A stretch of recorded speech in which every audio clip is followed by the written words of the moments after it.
काल मुंबईच्या मालाड येथील 2 गटात हाणामारी झाली होती। मात्र आता पूर्णपणे वातावरण शांत आहे व अज्ञात व्यक्तीवर गुन्हा दाखल झाला असून पुढील कारवाई पोलीस करत आहेत। नागरिकांनी शांत राहावं, अफवांवर विश्वास करू नका, असं डीसीपी स्मिता पाटील म्हणाल्या।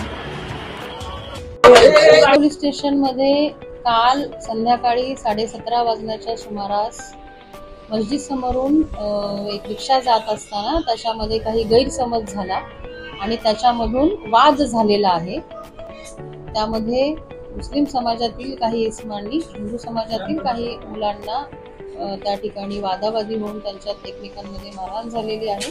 त्या संदर्भामध्ये पोलीस स्टेशनमध्ये गुन्हा दाखल करण्यात आलेला आहे। 9 ते 10 अनोळखी इसमांविरुद्ध गुन्हा दाखल करण्यात आलेला आहे। त्याचा तपास चालू आहे। सदर गुन्ह्यातील आरोपी हे निष्पन्न करून अटक करण्याची तजवीज ठेवण्यात आलेली आहे। कुरार पोलीस स्टेशन अंतर्गत संपूर्ण हद्दीमध्ये कायदा व सुव्यवस्था अबाधित आहे, शांतता आहे। माझी सर्व जनतेला आणि सर्वांना विनंती आहे की कृपया अफवांवर विश्वास ठेवू नका। जी काही घटना घडलेली आहे त्यातील विक्टीम हे अत्यंत सुरक्षित आहेत, त्यांची तब्येत सुद्धा व्यवस्थित आहे। त्यांचं कालच मेडिकल करून ते त्यांच्या घरी पोहोचविण्यात आलेले आहेत। तशी कोणतीही अफवेवरती विश्वास ठेवू नये। धन्यवाद। नवीन घडामोडी पाहण्यासाठी आजच आम्ही मुंबईकर 24 तासला लाईक करा, सबस्क्राईब करा आणि अपडेट रहा।